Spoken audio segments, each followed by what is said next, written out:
Hello guys, welcome back to my channel. My name is Mia. I finally have for you my wrap-up video for the month of February. It was not as successful as last month, but I still managed to get some good reads in the month. I ended up reading 8 reads. Out of those 8 reads, I read 3 comic volumes, 2 young adult fantasy books, and 3 poetry collections. I will start with my least favorite reads of the month, and I will move up to my most favorite reads of the month. This month I had a 1-star read, which makes me very sad because I never rate 1 star. It's very, very rare. I picked up this book right here. It's called Troublemaker. This is by Evanovich and Alex Evanovich, and the art is by Joelle Jones. And the only thing I enjoyed about this was the art. So good job, Joelle Jones. Your art is beautiful. Unfortunately, the storyline, the plot, and everything else was just I didn't enjoy it at all personally, obviously because I gave it 1 star. I thought this was going to be fantastic because it gave me the impression that it was going to be a James Bond kind of comic. I thought it was going to be exciting, and it was not. It was a horrible plot. It was full of stereotypes, and I just did not enjoy it at all. I still don't understand what it was that the story was supposed to be all about. I don't even know what the actual plot of the story was meant to be because it was just all over the place. I read Superior Iron Man Volume 1. This is by Taylor, Çinar, and Braga, and I thought this was going to be amazing because I love Iron Man comics. He is one of my favorite superheroes, but the way he's portrayed on this particular one was just not my cup of tea. He basically went through some changes in a previous comic that left him as an evil Iron Man. He basically designed a virus that can make you the ideal image of yourself. So you can be beautiful, like a supermodel, tall and thin and whatnot. And he just gives that to people so that they are hooked on it, and then he starts charging them this ridiculous price to be able to keep it. Daredevil, his friend, is not pleased with what he's doing, and he's trying to get him into realizing that what he's doing is wrong, but it just didn't work out for me.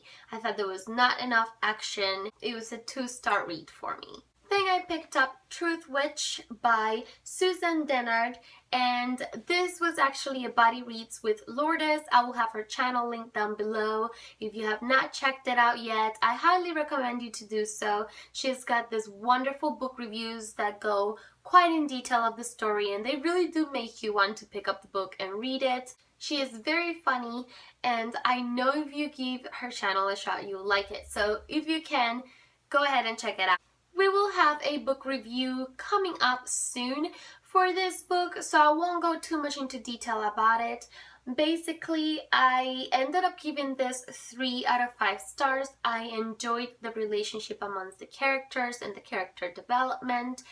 The way the plot was set was not my favorite. I felt that the world building and the magic system was not elaborated enough, so it was a little bit confusing, and I couldn't envision where they were or what circumstances they were in because of that. I definitely do want to read the next book on this series. I'm pretty involved with the characters. I'm really enjoying the characters. So just for that reason, I will probably read the next book. A Court of Thorns and Roses by Sarah J. Maas.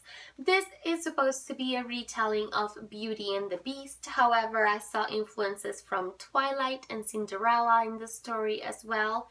Being a retelling of another story and influenced by other stories, it was not the most unique storyline. However, it was still enjoyable. The characters gave me mixed feelings. Sometimes I liked them, sometimes I didn't like them.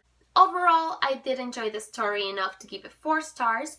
I did make a book review / discussion for this particular book, which I'll link down below. So if you want to know more about this story and what I thought of this story, then go ahead and watch that video. Captain Marvel, and this is by DeConnick and Lopez, and I really enjoyed this also. It was a pretty exciting read. I have to say I really like Captain Marvel's personality, her attitude. She's pretty tough. I enjoyed the plot of the story. Also, I felt that at least it was smoothing. I understood what was happening. I understood the ending and the beginning, and the art was great. We had a couple of flaws here and there, but it was very much enjoyable, and I do want to read the next volume. A Brilliant Madness, and this is by Robert M. Drake. This was a very enjoyable collection. It's got a mixture of poetry and art to go with the poetry. The art and the poetry go very, very well together. Also, the poetry was something that I could really connect with. It's basically our society nowadays and how we act as a group, also how we act as individuals, the pressure that we feel nowadays to be a certain way. I really enjoyed it. I definitely want to pick up more from this poet. I also read Fabulous Beast, The Sow, and this is by Sarah Kain Gutowski. This was a very good poetry collection. It's very short, but it was very powerful. It's about motherhood, womanhood, and everything is put together in a magical realism kind of way, where the sow is the woman, and it just moves within reality and fantasy, and it was fantastic. I loved it. And last but definitely not least, I read Love in My Language, and this is by Alexandra, Elle. This was a fantastic poetry collection. I loved her writing style. It was very different. It was almost as if she was writing to herself, but when you're reading it, it feels like you are telling yourself all these things. It was very motivational, and it was just a beautiful collection altogether. It involved the reader a lot because under some poems you have this space where you can write down your own thoughts in regards to what the poem is saying. In the end, she also has quite a lot of pages where there are some drawings and some empty spaces for you to write your own poetry, and I thought that was amazing. I will definitely reread this in the near future because I just loved her story. She opened up about herself and the things that she's gone through and how she's learned to respect herself. I just loved everything about this poetry collection. This was definitely another well-earned 5 stars. There you guys have it. Those were my reads for the month of February. I hope you enjoyed this video, and I'll see you again soon. Bye!